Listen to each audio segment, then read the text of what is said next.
আমাদের নদীতে দুই পারে টেকসই এবং স্থায়ী একটি বাঁধ নির্মাণের দাবি।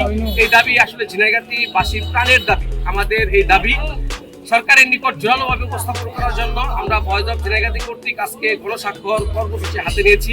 এটা দিনব্যাপী কর্মসূচি গ্রহণ করা হবে। আমরা আজকে আমাদের অন্তত 4,000 মানুষ আমাদের এই স্বাক্ষরনামায় স্বাক্ষর করবে এই আশাবাদ ব্যক্ত করছি আমরা এই স্বাক্ষরনামা সহ একটি স্মারকলিপি মাননীয় জেলা পরিষদের মাধ্যমে পানি সম্পদ মন্ত্রণালয়ের মাননীয় উপদেষ্টার নিকট আমরা একটি স্মারকলিপি প্রদান করব। যদি আমাদের এই দাবি দ্রুত সময়ের মধ্যে বাস্তবায়ন না হয়, তাহলে ঝিনাইগাতির সর্বস্তরের বিভিন্ন নাগরিক নিয়ে আমরা আলোচনা সাপেক্ষে ধারাবাহিকভাবে আমরা কর্মসূচি ঘোষণা করবো কথা। কিন্তু যথাযথ ব্যবস্থা গ্রহণের অভাবে বারবার আমাদের প্রাণহানি ঘটাচ্ছে, আমাদের বাড়িঘর ভেঙে দিচ্ছে, আমাদের ফসল নষ্ট করতেছে। এটা প্রতি বছর ঘটতেছে, অথচ আমরা তেমন স্থায়ী কোনো প্রতিকার পাচ্ছি না। তো হাজার হাজার মানুষের গণস্বাক্ষর এবং আমাদের গণ্যমান্য ব্যক্তিবর্গ, ঝিনাইগাতি মানুষ, ক্ষতিগ্রস্ত মানুষের পক্ষ থেকে এই আবেদনটা সরকারের দৃষ্টি আকর্ষণ করার জন্য আজকের এই উদ্যোগ। আজকে এই দাবিটা দেখতে পাচ্ছি ভয়েস অফ ঝিনাইগাতি। আমি কিন্তু ঝিনাইগাতিকে অন্য দৃষ্টিতে বাংলাদেশে যে জীব বৈচিত্র্য, প্রাকৃতিক বৈচিত্র্য, ঝিনাইগাতির মতো আরেকটি আছে কিনা আমি জানি। এই চমৎকার একটা জায়গা আমার তো সপ্তাহে একবার এখানে আসা হয়। নানা কারণে আমি এইসব এলাকায় আসি। গোমরা উচ্চগ্রামে ওদের সঙ্গে আমি কাজ করি।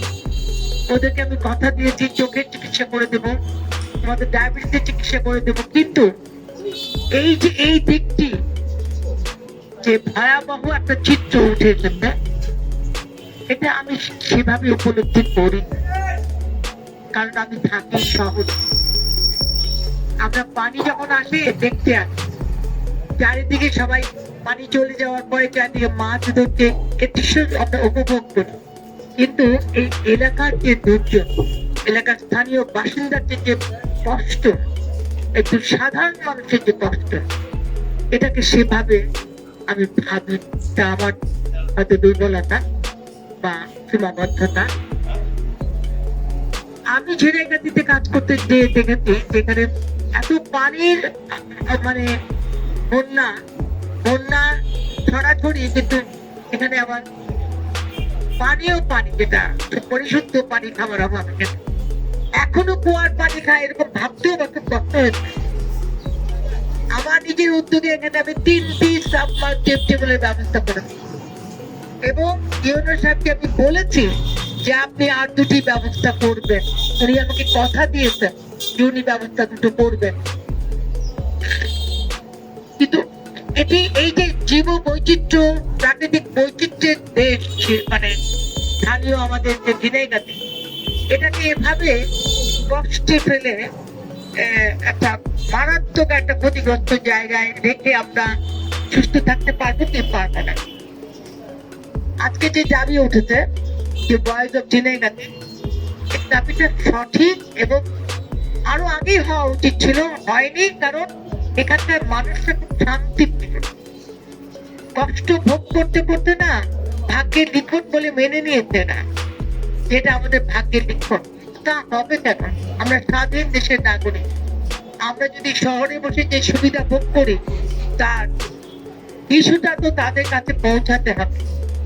এই যে বাঁধের কথা বলা হয়েছে, আমি বসে বসে ভাবছিলাম যে আমাদের শেরপুর থেকে জামালপুর যেতে যে রাস্তাটা, এটা অনেকবার কিন্তু নানাভাবে নির্মিত হচ্ছে, আবার ভেঙেছে। কারণ প্লাবন যখন আসে ভাসিয়ে নিয়ে যায় রাস্তাটা, সড়ক আর অক্ষত থাকে না, যোগাযোগ বিচ্ছিন্ন হয়ে যায়।